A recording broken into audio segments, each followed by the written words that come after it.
लघुचाप प्रभाव रे राज्य में प्रबल वर्षा आहुरी बर्षिब बंगोपसागर सृष्टि होता लघुचाप अवपातर रूप नहीं गतकाली दुईटी लघुचाप क्षेत्र सृष्टि होता दक्षिण पूर्व गांगेय पश्चिमबंग उपत्यका तथा पार्श्ववर्ती बांग्लादेश अंचल सक्रिय सुदृश्य लघुचाप क्षेत्र आहुरी घनीभूत हुई एक अवपात क्षेत्र में परिवर्तित होती यार प्रभाव में राज्यर विभिन्न स्थान में वर्षा लगी रही आज तीन जिला को रेड अलर्ट दि जाइए भीषण वर्षा पाई केन्दुझर मयूरभंज और सुंदरगढ़ जिला को रेड वार्निंग जारी होईछि प्रबल अति प्रबल वर्षा नहीं 7टी जिला को ऑरेंज वार्निंग जारी होईछि बालेश्वर भद्रक केन्द्रापड़ा जाजपुर ढेंकानाल अनुगुल एवं देवगढ़ को ऑरेंज वार्निंग जारी करिछि पाणीपाग विभाग आसंता काली पाई झारसुगुड़ा सुंदरगढ़ संबलपुर केन्दुझर एवं मयूरभंज जिला को ऑरेंज वार्निंग जारी होईछि तेबे ओडिशा उपरे जोड़ा लघुचाप नुहे गोटे लघुचाप प्रभाव रहिबो बोली कहिसंती IMD DG doctor Mrutyunjay Mahapatra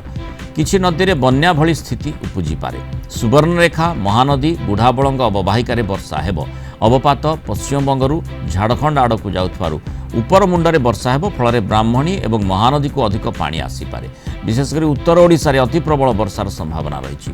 प्रबल अति प्रबल किछि स्थान 20 सेंटीमीटर पर्यंत वर्षार आशंका रही लघुचाप कौन प्रकार बात्यार संभावना नहीं बोली कहुଯାଇଛି 16 तारीख पर वर्षार परिमाण कमिजिवो बोली कहिसंती आईएमडी डीजी ओडिशा रे जोड़ा किसी प्रभाव नहीं ओडिशा रे गोटे जो लघुचाप सृष्टि होइछि तार प्रभाव रही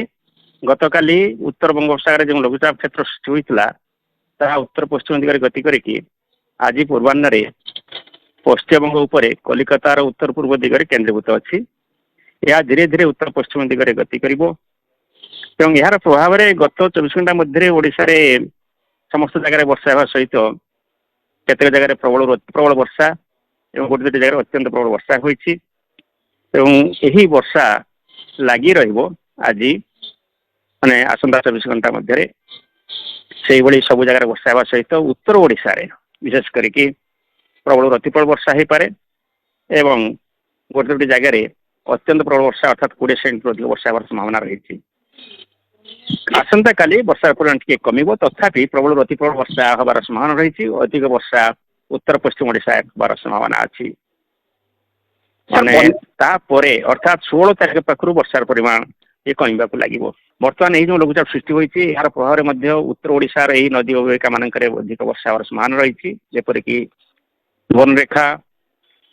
बुढ़ाबलंग एवं बैतरणी ब्राह्मणी महानदी अवबाहिका अंचल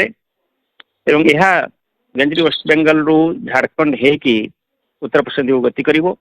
तेणु तार प्रभाव रे सुवर्णरेखार उपर मुंडरे